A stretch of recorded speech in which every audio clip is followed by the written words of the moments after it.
So welcome back, you guys, to another video, and today we're going to be trying out and testing out and kind of reviewing, I guess, the whole Catrice Cosmetics in collaboration with Disney Villains makeup line. So it is not a very big collection, but I bought at least one item of each category, and I will be testing them out and telling you guys if they're worth it or not, and yeah. So as you guys might be able to tell, my face is done, but there's one thing missing, and that is highlighter, and that's because...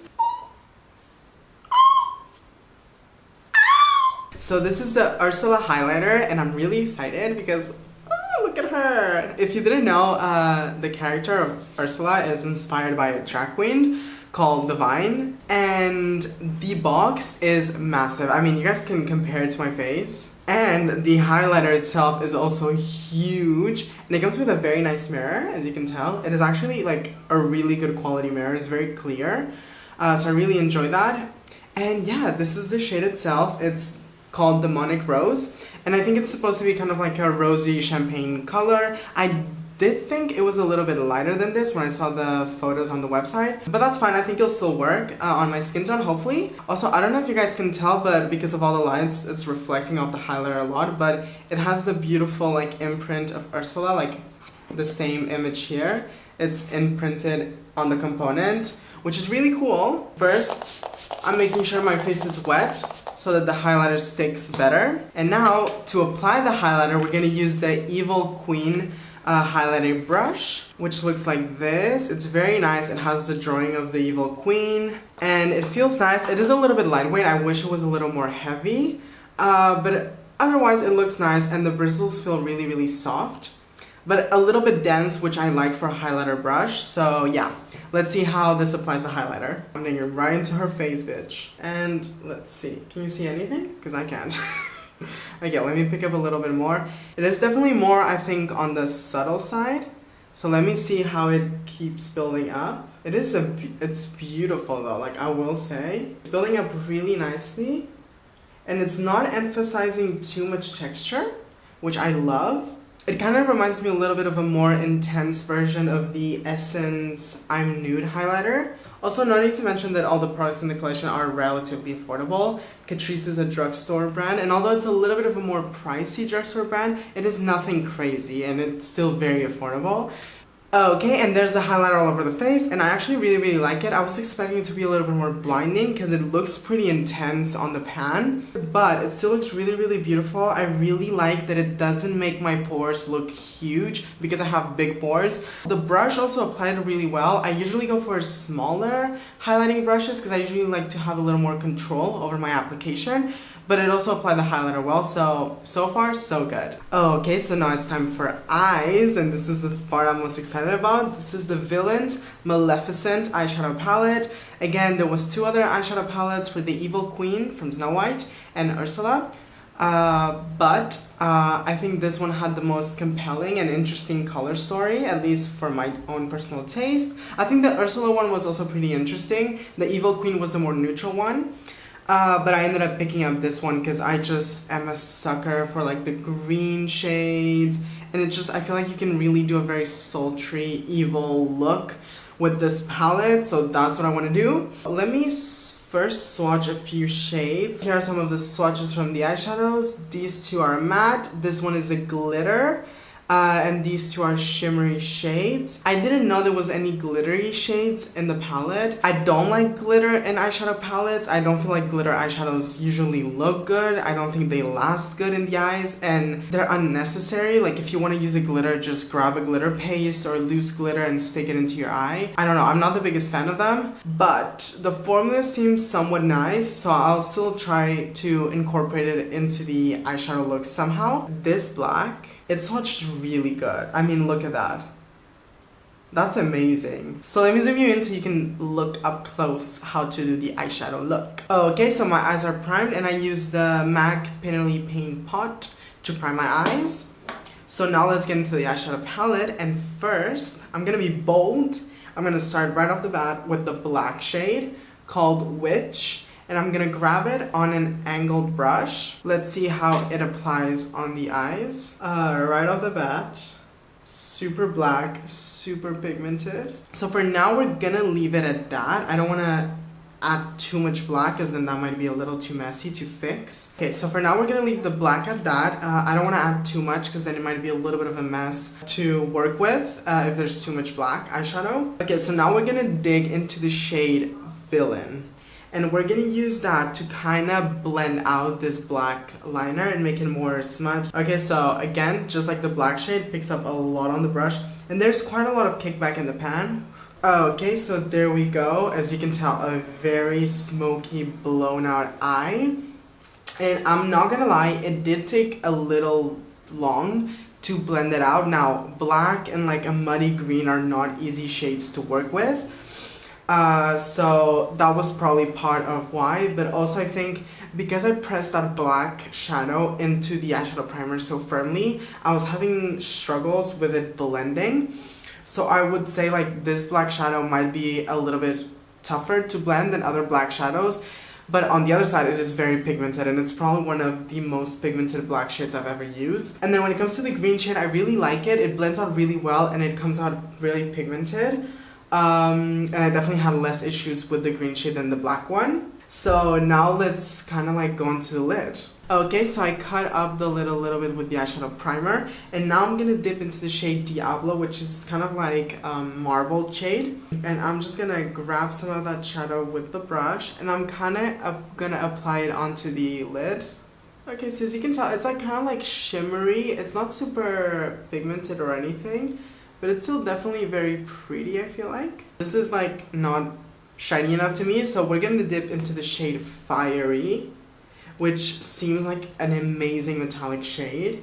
And we're just gonna kind of grab that with a brush, and more towards the inner, the center of the lid, we're gonna start applying it. But it's definitely adding a lot of very beautiful shimmer. And we're also gonna apply it more towards the inner corner here to kind of like open up the eye.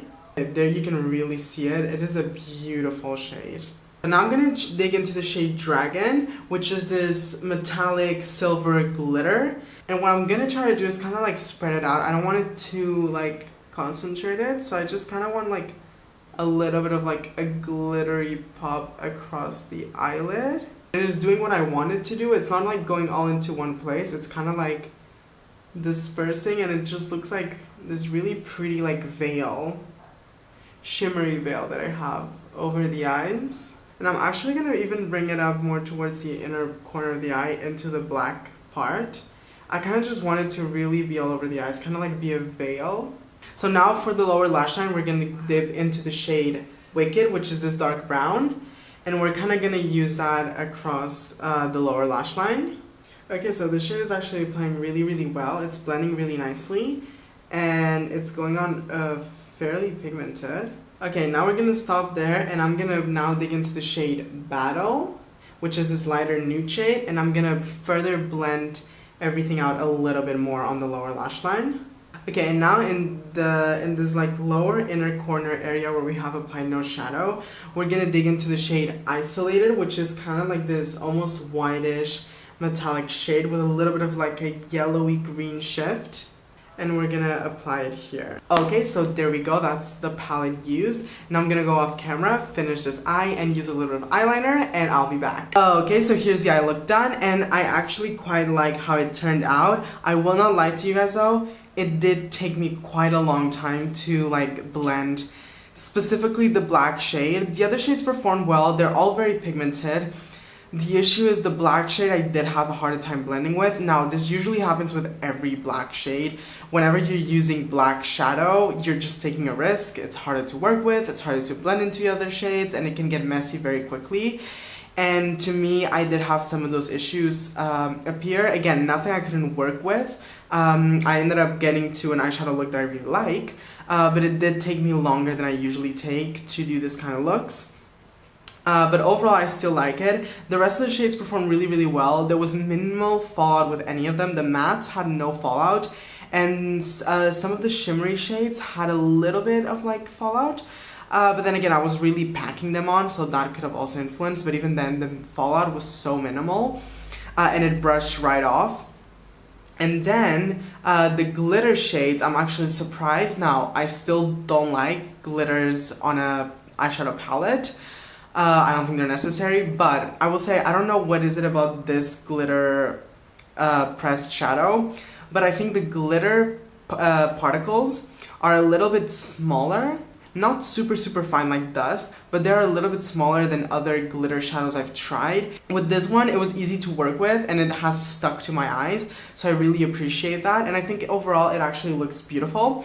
So even though I still would appreciate if those two shades in the palette were not glitters, I don't think they're bad glitter shadows in case you like glitter shadows. Okay, so the last item we're going to try today is the Evil Queen Full Satin Lipstick in the shade Wicked Red. So here is the component. You cannot tell because it's so reflective, but let me zoom you guys in a little bit. Okay, you can really not see it, but the packaging has like the Evil Queen drawn on it, so it's really nice. And then this is the shade of the lipstick. As you can tell, it's just a red lipstick, like very traditional. But I mean, what evil character does not wear a red lipstick? It's like a villain staple, so I had to go for this color. There was two other shades that were more nude, but also I figured that if this one performs well, there's no reason why the nudes would be bad. So let's get on with it. Okay, so here's the lipstick fully applied. It is a really beautiful shade. It's kind of a red with a little bit of a pink undertone to it.